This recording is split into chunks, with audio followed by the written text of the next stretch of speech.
Wonderful. Thank you so much. Thank you for this kind introduction. Thank you for being here on a beautiful day in Tel Aviv. Certainly I can tell you from the few years that I've spent in Boston, and I know this year was particularly brutal, so I'm sure you're enjoying this. So what I will do here, now that you're here and you're going to have many more meetings and events in Israel, is I will give you a very broad introduction to Israel. What are, in my view, the most fundamental things to understand about Israel, Israeli society, Israeli history. And this will be about as high level as it gets, very broad. I know that often we get into the details of what goes on here. We just assume that everyone is just engaged in all the details. And I want to try to do something different and just take a step back and go and discuss the very broad concepts about what Israel is. I'll introduce you to 5 concepts. I hope you find them useful, and then we should have some time left for questions and discussion. So I'll go right to it with the first one. And the first concept, and I think it is by far the most important one to understand, and one that I think will appeal to you in your work, is the notion that Israel was born here.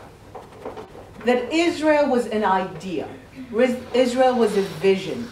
Israel was born of people's imagination long before it became the reality that you see here.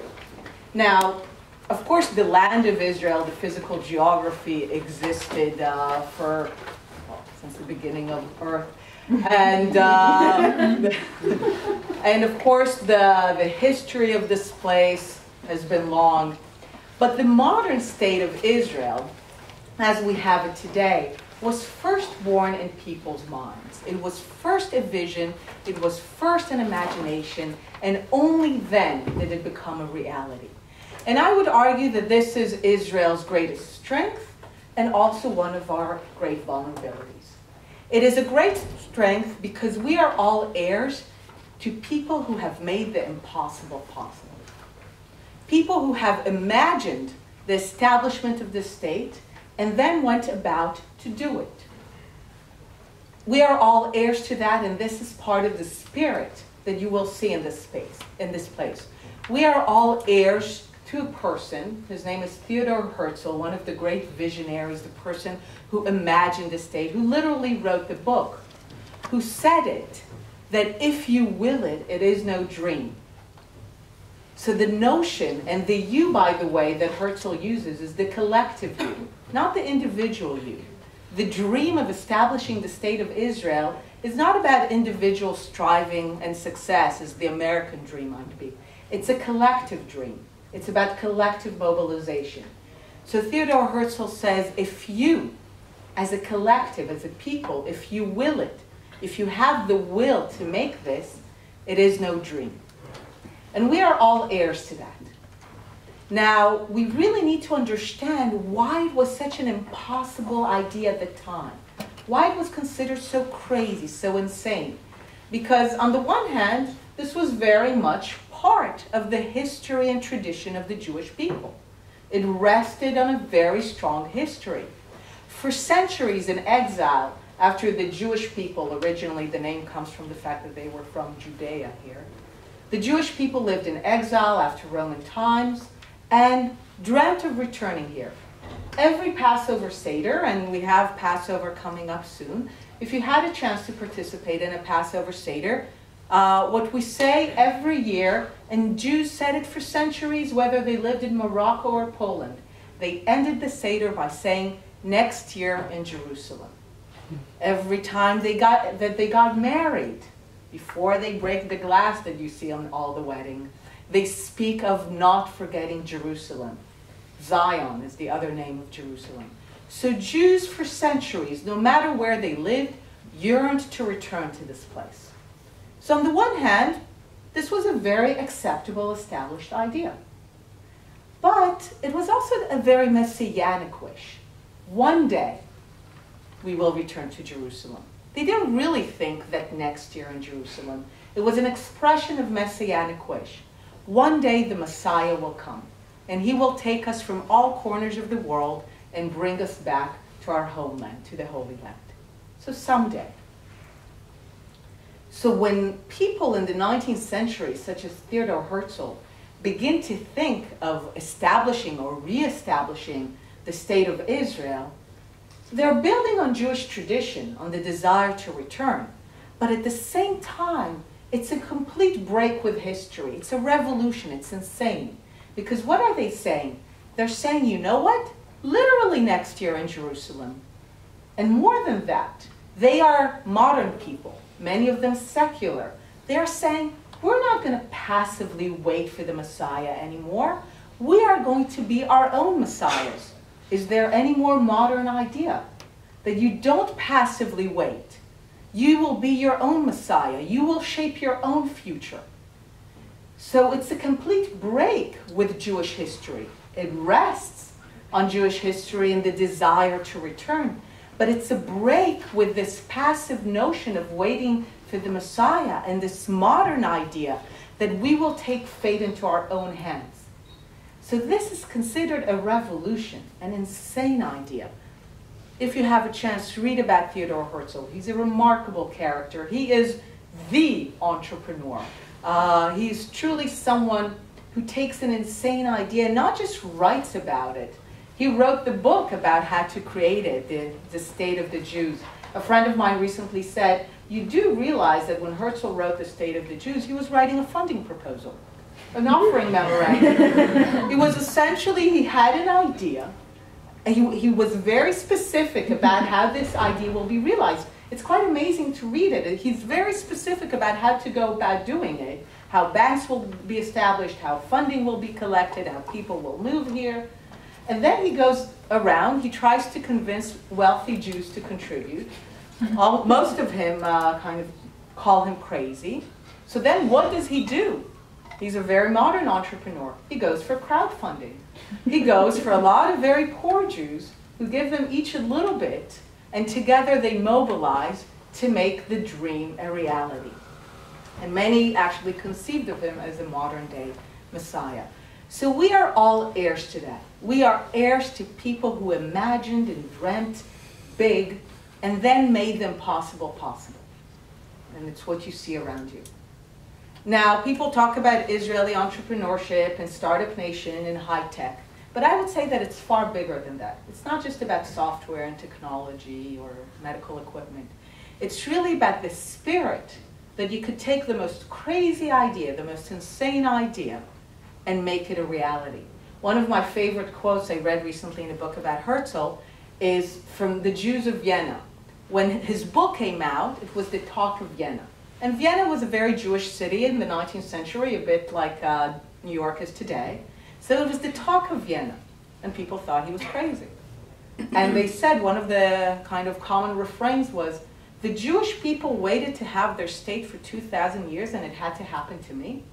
So this notion that, okay, we get it, yes, we wanted it for 2,000 years, but really? So it was at the same time an idea that rested on tradition, but truly revolutionary. So great strength of Israeli society about who we are. But also tremendous vulnerability. I would say 3/4 of the world's countries make less sense than Israel. In terms of coherence of land and borders and history and people and language. And yet Israel is the only country in the world today that gets attacked and undermined and maligned for its foundational idea. For the idea that the Jewish people, as a people, have the right to self-determination in their ancient homeland, also known as Zionism, from the word Zion, the return to Jerusalem. There is so much attack on this idea. You hear it in placards that proclaim that Zionism and Israel are equal to all of the world's evils.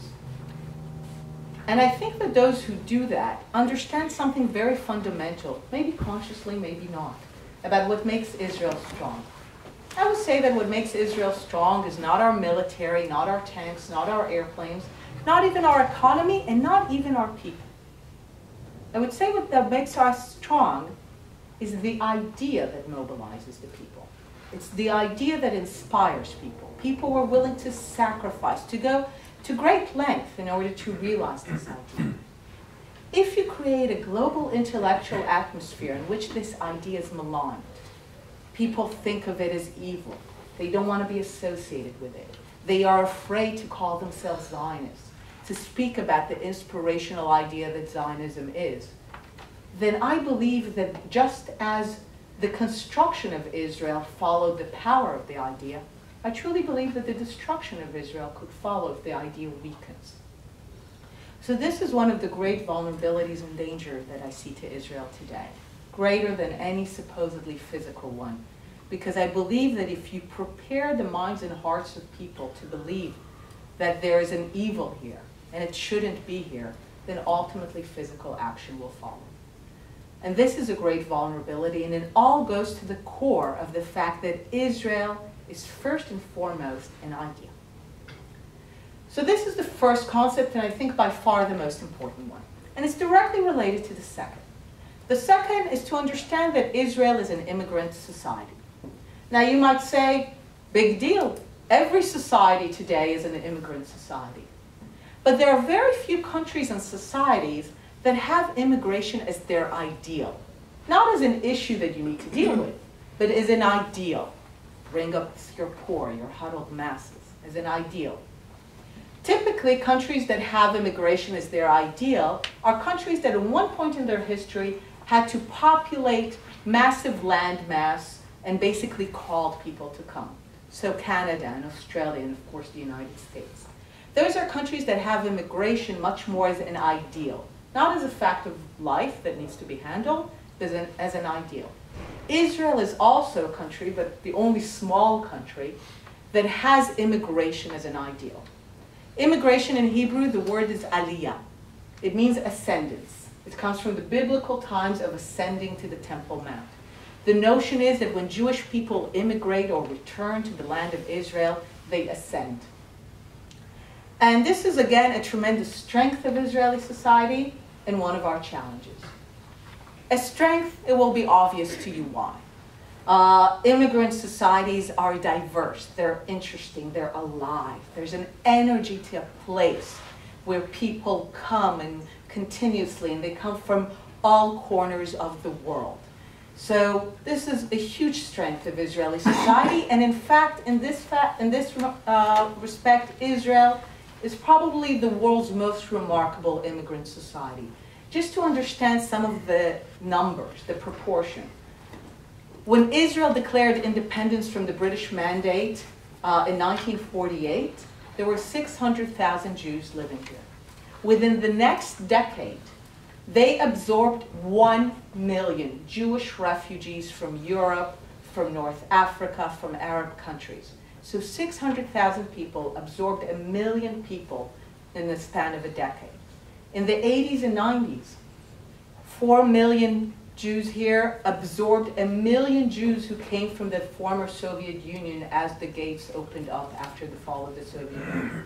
Those are proportions that you have in no other case in history. And everyone was absorbed and became part of Israeli society. And think of the language issue. Language is a big issue in immigration. In Israel, no one had the language. The immigrants that came to Israel renewed the Hebrew language. It's like renewing Latin as a spoken language. Hebrew was a language of scriptures for Jews for centuries. They spoke the languages of wherever they were. So everyone was foreign to this new language, new old language, which suddenly became a spoken language. So the revival of the Hebrew is also a remarkable story. And everyone is mixing up. I have an exercise that I like to do. You know, I know that in some places people think of being Jewish as an ethnicity per se. But really here we don't think of it this way. We think of the Jews as being a people and with multiple ethnicities, because over the centuries they mixed in various populations. So you have black Jews and white Jews and brown Jews and blue-eyed Jews and black-eyed Jews and all colors and shapes and languages and ethnicities. And all of them mixed here. When I speak to young people, high schoolers, soldiers, I like to do a little exercise. I ask them, for those of you born in Israel, and whose parents, if not born in Israel, married in Israel, how many have 4 grandparents from the same ethnic background, from the same geography? In a room of 200, I will have 3, 4, 5 hands raised. So people have been mixing up here as well. So immigration is one of the greatest success and elements of energy and power of Israeli society. You really will feel it all around you. But a great challenge as well. We have a phrase where we say, we very much like Aliyah, we very much like immigration, not so much the Olim, not so much the immigrants. So this notion that, yes, we have the ideal of immigration, we're committed to it. Israel, in its very core, is the notion that the door will never be closed to any Jewish person, wherever they may be, who wants to immigrate here. Jews who immigrate here become citizens on day one. Many of them get their papers on the airplane already. So, yes, we have this ideal. We're committed to this ideal. There's never a notion of the capacity or not enough place or not enough room. But the challenge of the people themselves, well, that's a challenge. Now, some people will talk about it in ethnic terms. The difference between Jews from Eastern Europe and from Arab countries in North Africa, and between Jews who came from the former Soviet Union. But I think the more correct way to think about it is the layering of the immigration waves. Because what happens in an immigrant society? You have those who come first. What do those who come first do? They set the rules, they bake the pie. And then a new wave of immigrants come. Initially, they take the rules as they are, they take whatever share of the pie they can get, and they say thank you. But after a while, they begin to feel at home, right? Because the whole idea of an immigrant society is that after a while, immigrants are supposed to start feeling at home. Now, what do you do when you're at home? You want to rearrange the furniture once in a while, right? So the new immigrants, no longer new, very much feeling at home, begin to say, you know what, we don't like your rules anymore. We have something to say about your rules. And the pie, we're helping bake the pie, so we should get a larger share. And then those who came earlier say, hey, hold it. Those are the rules. Say thank you for whatever you're getting. And I would argue that much of the tensions that we do have in Israeli society is the legacy of the layering of immigration waves. And we have a wonderful skit about it where you see wave after wave of immigrants disembarking from the boat. And as soon as they're disembarking from the boat, they're turning to the new immigrants who are now disembarking from the boat and very critical of them, have spoiled they are, how they want everything, their manners. And it's really that sense in Israeli society. As soon as you disembark from the boat, you begin to feel at home and you have a lot to say about this new group that's just coming in. So a great strength of Israeli society, very much a challenge as well. So now I will deal with the third issue, but I just wanted to say one more thing about the second concept and why it's related to the first. It's related to the first because without immigration, without Aliyah, Israel would have remained an idea. Aliyah, immigration, is the missing link between the idea and the reality. And the reason is that most Jews, at the time that Zionism is conceived in the 19th century, live outside of this area. There was some permanent and continuous Jewish life here over the centuries, since Roman times, but mostly in religious cities, like Jerusalem and Tiberias and Hebron and Safed. But they were part of the Ottoman Empire and no expectation of sovereignty. Most Jews were living outside the land of Israel. So in order to make the modern state of Israel a reality, rather than just the crazy delusional imaginings of people in Vienna, people actually had to pick up and leave. And this is why Aliyah, immigration, is the missing link between the notion that Israel is first and foremost an idea and the fact that it became a reality. So on the third concept. The third concept, I would say, is by far the most misunderstood, not understood, abused concept there is. And I hope to shed some light on it, even though some people tell me they end up being more confused once I'm done. And that's the question of what does it mean to be the Jewish state? What is that? What does it mean? And in order to understand that, I'll say something about what being Jewish was before modern times, before Enlightenment, before the beginning of secular ideas. Basically, being Jewish was a coherent whole. You are part of a people, you are part of a tribe, you are part of a covenant with God, a religion, a tradition, a history, a culture, and you were either in or you are out. End of story. As simple as that. And then modernity is experienced as an assault on this coherent whole, on this coherent notion of what it is to be Jewish. I don't know if any of you had a chance to see the movie or the play, Fiddler on the Roof, or to read the book by Shalom Aleichem, but it is essentially a parable on the modern onslaught on Jewish life. The first daughter breaks with tradition by wanting to marry who she wants rather than having an arranged marriage. The second daughter wants to marry a communist. The third daughter wants to marry someone who's not Jewish. So this is the progression of what is experienced as an onslaught on Jewish life and tradition during modern times. And why is that? Because modern ideas of secularism and nationalism and communism all present to the Jewish people something that they want desperately. The ability to be part of a whole, equal, and yet retain their uniqueness. Because in the past, if Jews wanted to leave being Jewish, conversion to Christianity or to Islam was the only way. But if you wanted to be Jewish and still be part of a whole of society, to be equal, well, you didn't have that option. And suddenly you have ideas that speak of that. Of course, nationalism. After the French Revolution, the establishment of the French Republic, something that is still very much relevant to this day as we hear the discussion of the French Republic and Jewish life there. This was the first time that the Jews were promised the possibility of being French, and the fact that they're Jewish is a private affair. Being told that they were no different from a French Catholic or a French Protestant, they are French. Everyone is French. That is the idea of the secular republic. Being Jewish is your own private affair. And what were the Jews told? What was the price of entry? As individuals, everything. As a people, nothing.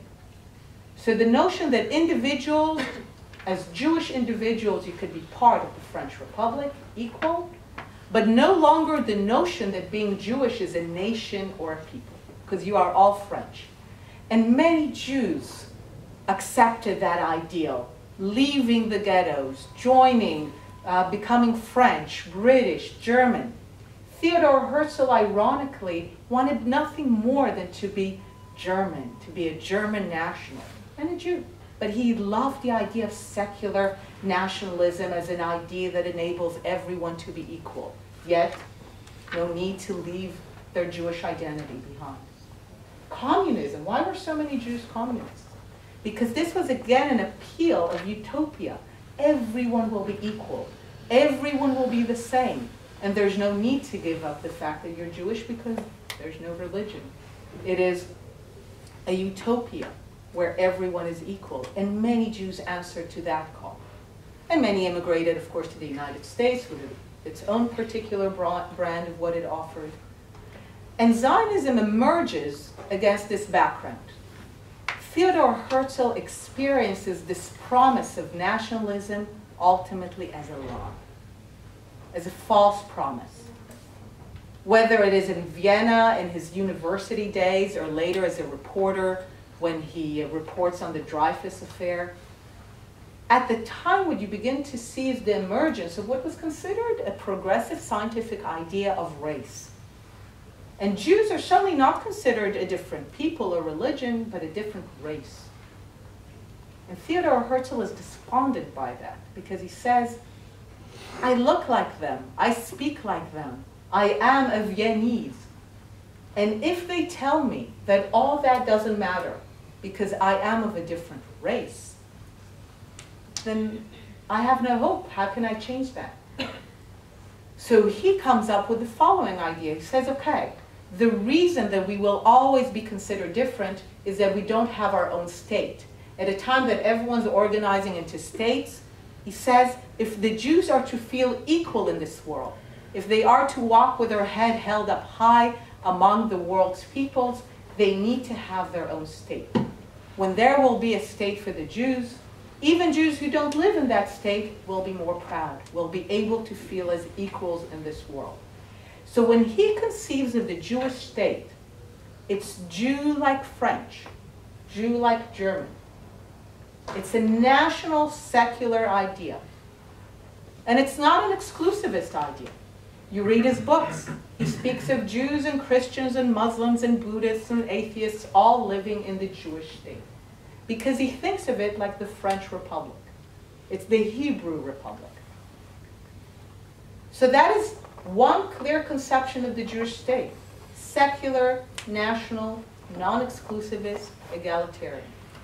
But there are all kinds of Jews. I'm very much of the Herzl tradition. Like Herzl and many of his heirs, I'm an atheist. Now, a lot of people, when they hear an atheist Jew, it doesn't compute, because we're so used in some places, because of this idea of for the Jews as individuals everything, but as a people nothing, that Jewish is only a religion. But atheism has a long and proud tradition in Jewish life, because Judaism has never been about what you believe, it's about what you do. It's about your actions, it's about your solidarity with your people. It's not about what you believe.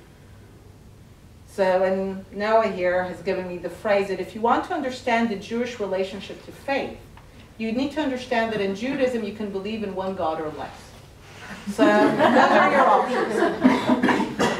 And so, yes, it's very much, I am someone who does not believe in God, but I am deeply committed to the Jewish people, to the Jewish state, to our history, to our culture, to our traditions. And because Judaism is not about what you believe, it's about what you do, it's very difficult to carve kind of where does religion end and the secular national identity begin. For example, Israel has the Hebrew calendar, the ancient Hebrew calendar, as our official calendar. It's a calendar that the Jews kept as a religious calendar in exile, but it's a calendar that was based on the seasons of this land. In fact, it made sense to renew this calendar once the people were in this land again. Is that religious? Is that secular? Is that history? I'm going to celebrate a Passover Seder in a few weeks. I think of it as a national historical holiday, when our people became a people. From slavery to liberty and became a people. My next door neighbor will celebrate a Passover Seder and conceive of it as a Jewish religious act rather than a national historical act. But you will not be able to tell the difference between our Seders. So that's the other reason why it's sometimes difficult to understand. And just so you understand how many different types of Jews they are following modernity, maybe some of you noticed sometimes that there are very religious-looking Jews in anti-Israel demonstrations. They hold signs, Jews against Israel, Jews do not support Zionism. And maybe some of you think that if Jews are against Israel, then Israel must be a terrible place. But let me tell you that even if Israel was the most perfect place on earth, they would still be against it. Because they conceive, and they're right, of Zionism as a rebellion against God. Right? I said the Zionists were secular people who said, be your own Messiah. Shape your own future. Don't passively wait. So there are those who are saying, this is heresy. You're jumping the gun. We need to continue to passively wait until the Messiah will come. They are sometimes supporting people who want to destroy Israel because they say only once Israel is destroyed can God proceed with his original plan on his terms. And then there are people who are religious Zionists. Now, I told you that Zionism was secular and even atheist and a rebellion against God. So how are there religious Zionists? Well, sometimes when I give talks and I mention that I'm an atheist, people come at the end and tell me, you know what, Einat? You might not believe in God, but God believes in you. So, and religious Zionism. God works in mysterious ways. For some reason, God chose those godless communists and Zionist atheists to carry out his grand plan of returning the Jewish people to their homeland. Unbeknownst to them, they were carrying out his plan. And this is, by the way, why religious Zionism really took off after the 1967 war and the 1973 war, where Israel came into possession of the West Bank, where even someone like me who's not religious has to admit that the Jewish people have more a historical geographical connection to Judea, which is in the West Bank, than to Tel Aviv, which I like very much.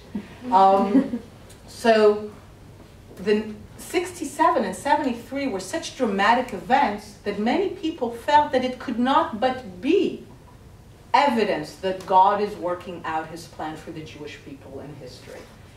All of these are Jews, and you have ultra-Orthodox Jews who basically put the walls up higher beginning after modernity. Because of this onslaught on modernity, they became more conservative, more religious. This is why they're wearing the clothes of 17th and 18th century Polish nobles, because they want to keep Jewish life the moment before the beginning of the modern onslaught. And all of these are Jews. And all of them have an opinion about what the Jewish state should be. And all of them are trying to promote their own vision for the Jewish state. Secular, egalitarian, inclusive. Religious, exclusive. Anything in the middle. And the thing is, I have come by now to the following definition of the Jewish state, which you will find, I'm sure, very helpful. The Jewish state is the one place in the world where we get to argue about what it means to be the Jewish state. And I think this is actually an accurate definition. Literally, every day you will open the paper, on the front page of the paper, you will see a headline, something that relates to the question of what it means to be the Jewish state. After all, for 2,000 years we've grown out of practice in being our own sovereign people. So renewing that in modern times is still an ongoing work in process for us. We continue to debate it each and every day, and all we ask is we be given the one place in the world that we can debate that. And anyone who tries to tell you that the Jewish state is one thing, they are speaking from their own position, their own desire. I have my own position, but I'm able to say that other people have their own visions, and there is no singular definition, and there's also no inherent definition. Ultimately, Jewish civilization is an ancient civilization. And the thing about ancient civilizations is that you can use anything to justify everything. You want to justify a communist state? You will find Jewish writings that will help you justify that. You want to justify capitalism? You will find Jewish writings for that. You want something that's egalitarian and inclusive? You will find Jewish writings for that. And you want something that's exclusive? You will find something for that. So ultimately, we continue to debate and continue to try to figure out, and it is up to us to ultimately determine it. So that's the issue. I hope I was able to shed some light on it and not confuse you too much. The last two concepts have been talking up until now about the Jews and the land and Zionists and Zion. But obviously, and you also just came from the Palestinian Authority and the West Bank, people are interested, sometimes obsessed, about the question of the conflict between Israel and the Palestinians, Israel and the Arab world, between Jews and Arabs. So let me discuss two concepts. The first is Jews and Arabs within Israel, and Israel and the Arab world, Israel and the Palestinians. Within Israel, there's about a 20% Arab minority. An Arab is a national identity. There are Muslim Arabs, almost all, and a small Christian Arab minority. Arab as a national identity, Jewish as a national identity. So there is a 20% national Arab minority in Israel. How did they come to be? So when Zionism was conceived, there was a phrase, a people without a land are coming to a land without a people.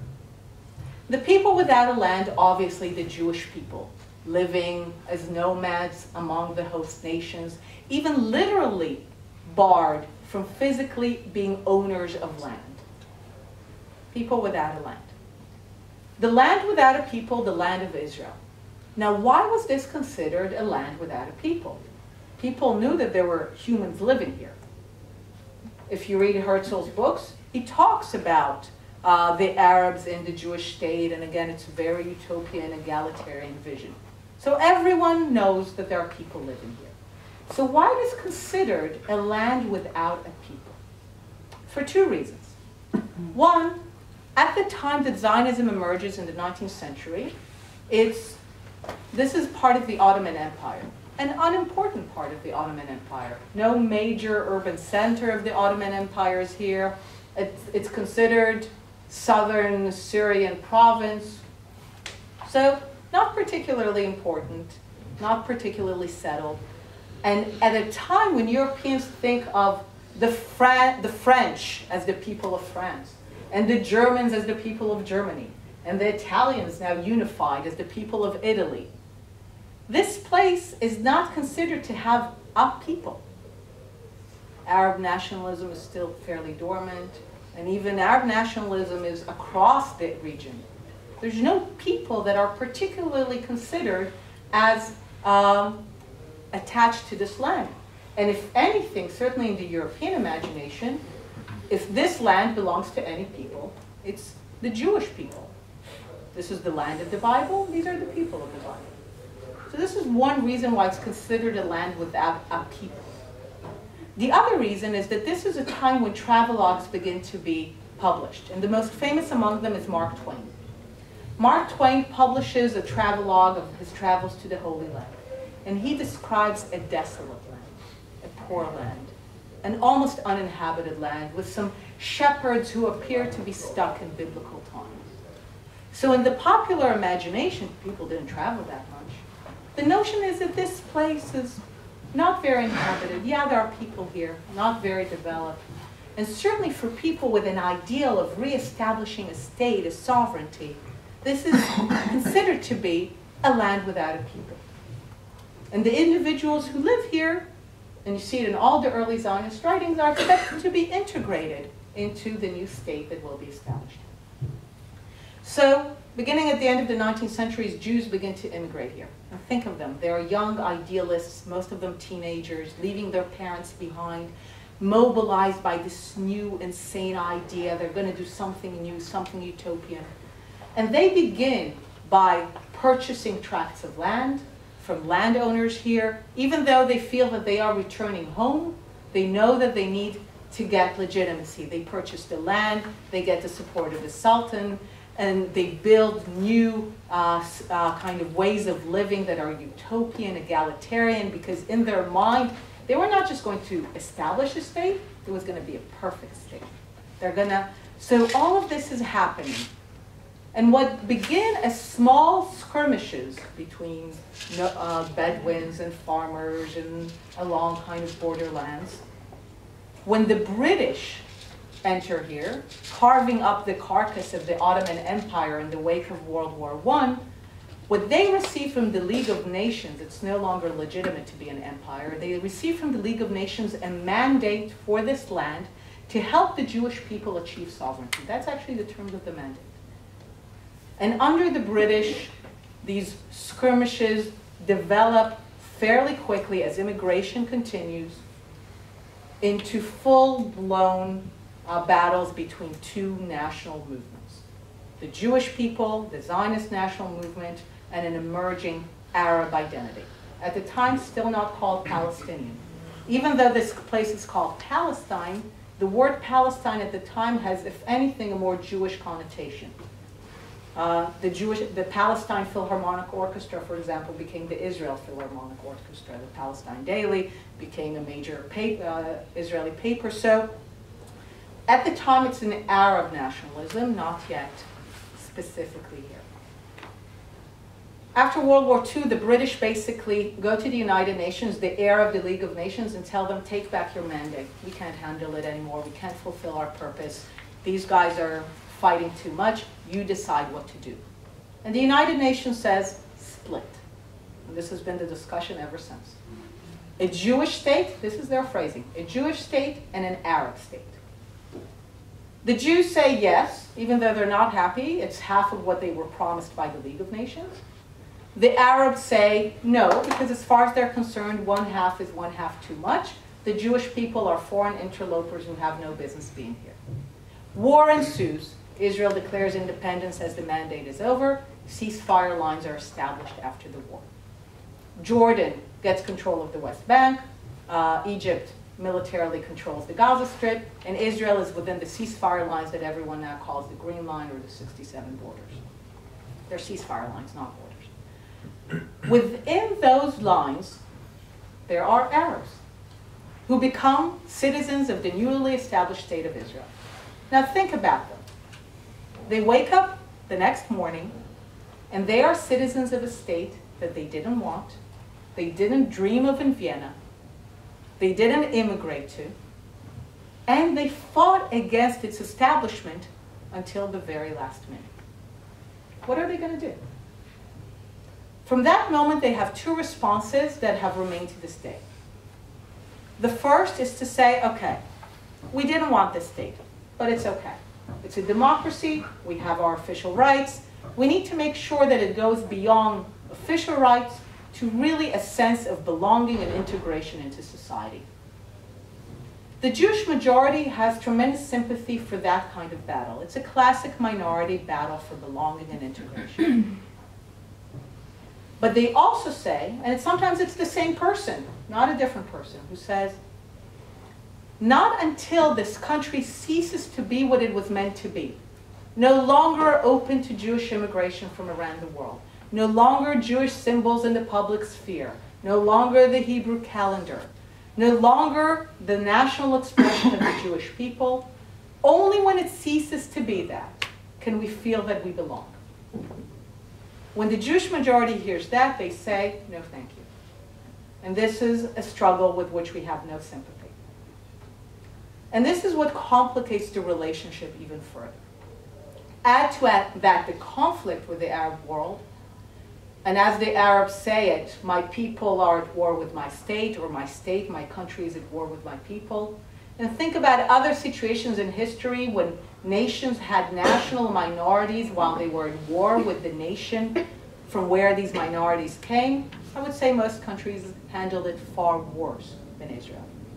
I have an Arab colleague who says that to understand Jewish-Arab relations within Israel, you need to understand that the Jews are the numerical majority, but in their minds they're the minority. And the Arabs are the numerical minority, but in their minds they're the majority. Now, of course, when you zoom out to the entire Middle East, that's actually the case. The Jews are a 6 to 7 million minority in a 350 million Arab Middle East. But it's also a matter of mentality. The Jews have perfected for over 2,000 years how to be a minority. Their structures, their traditions, their humor. Being a majority is new to us.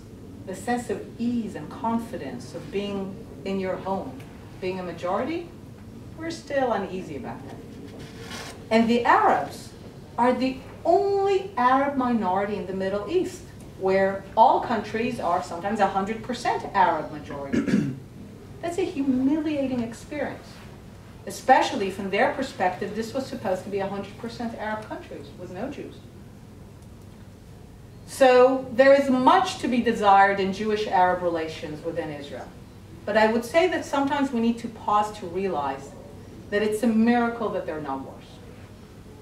And I will end with one last discussion of the big question, but I will be brief because so many people will discuss it with you. The conflict between Israel and the Palestinians, between the Jewish people and the Arab world. And we'll just say this. People are asking themselves in Israel, what is this conflict about? What are we fighting over? And the sense is, there's one school of thought that says ultimately this is about territory, how we divide resources, water, land. Sooner or later we will resolve it. Part will go to Israel, the Jewish state with an Arab minority. Part will go to Palestine, an Arab state that will have to have a Jewish minority. But ultimately that's the solution. The two-state solution. But a lot of Israelis have become deeply skeptical, including myself, and say, is this what the conflict is about? Or is it about the very existence of the Jewish state rather than about the size of the Jewish state? And amazingly, the person who defined it best is Ernst Bevin, the British foreign minister after World War II. I can assure you, not a friend of the Zionist movement, not a friend of the Jewish people. He goes to the British Parliament to say why Britain is giving up the mandate that it received from the League of Nations. Why is it returning it to the United Nations? And he says the following: His Majesty's government has come to the conclusion that there's an irreconcilable conflict of interest in this land. Irreconcilable. Why? For the Jews in the land, the essential point of principle is the achievement of sovereignty. The Jews want a state. For the Arabs in the land, the essential point of principle is to prevent to the last the establishment of Jewish sovereignty in any part of the land. Now, it's a fascinating definition of the conflict, and it explains why it's irreconcilable. The Jews want a state. The Arabs want the Jews not to have a state. It's not that the Jews want a state and the Arabs want a state, and the question is, how do we divide up the resources? It's much deeper, much more existential than that. And in fact, this definition has been the best predictor of behavior of the signs ever since. Given a chance to have their state, the Jews said yes, and they'll take as much as they can. When the Arabs could have their state, again and again and again, in 1947-48, in 67-68, in 2000, 2008, 2014 even. But the price of having that state, the liberty and dignity of sovereignty, is to come to terms for good and for all times with the permanence of the Jewish state, with the fact that the Jewish people are not crusaders and not colonialists and not foreigners, but they are indigenous people to this land who have come home. This is the price, to accept that the Jewish people have a right here. Not the exclusive right, not the superior right, but a right. Up until now, the Arabs and the Palestinians have chosen to say, too high a price to pay. So I believe that this is where we are today.